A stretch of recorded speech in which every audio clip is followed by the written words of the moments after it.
สำหรับอันเดี๋ยวนี้ตุบังกะสิมาแนะนำวิธีการแก้ปัญหาอันเครื่องปริ้น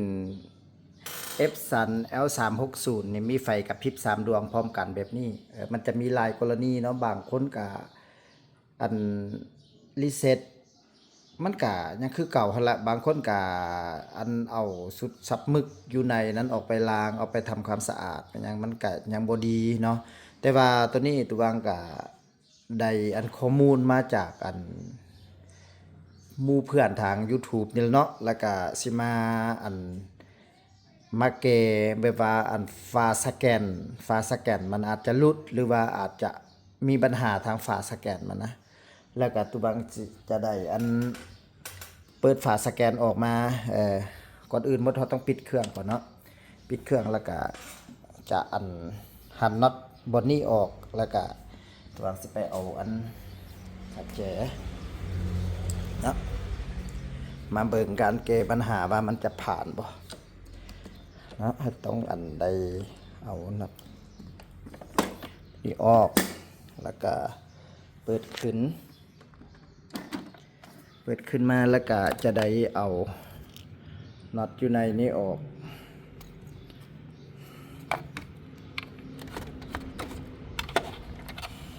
L360นะตัวนี้นะ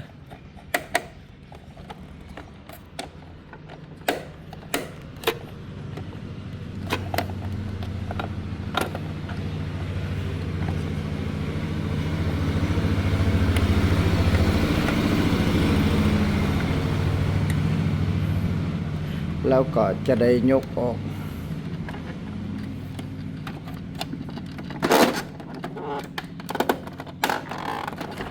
มาเบิ่งว่ามันหลุดบ่หรือว่ามันบ่หลุดบ่มันหาก็คืออันนี่เนาะต้องได้แกะตัวนี้ออกมา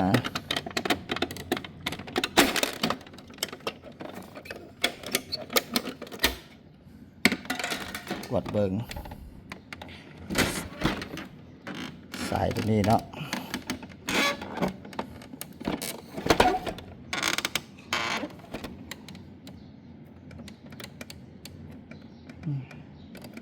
มันจะดิ้งติ่งน้อยหนึ่งแล้วก็มาเปิดเครื่องเบิ่งก่อน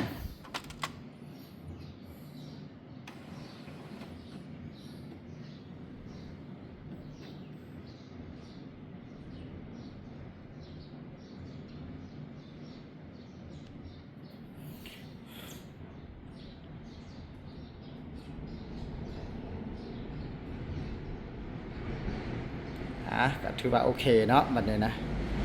ไปแล้วเรามาเบิ่งกันทางเครื่องปริ้นว่าเขาสามารถปริ้นได้บ่บัดนี้นะ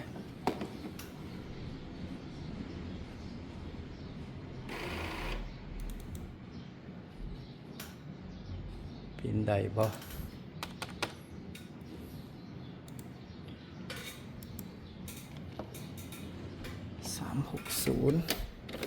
กระดาษใสเลย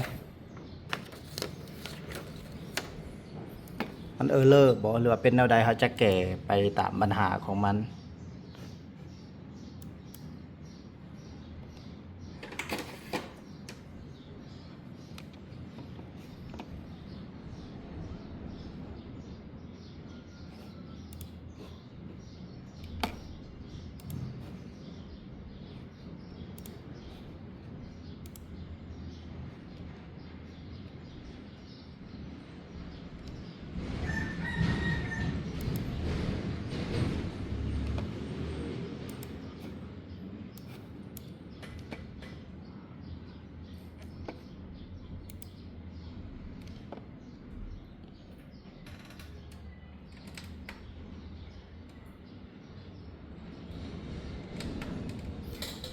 เบิ่งทางเครื่องปิดเนาะ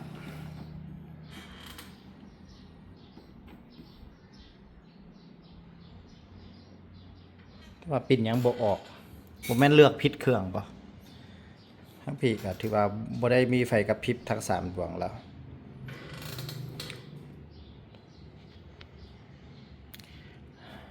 อยากกวดกาเบิ่งก่อนเนาะแล้วเป็นแนวใดแล้วก็สิอันค่อยหาวิธีแก้ทางอันไดรเวอร์ของมัน ถือว่าทางเครื่องก็ถือว่าดีแล้วจะบ่มีปัญหา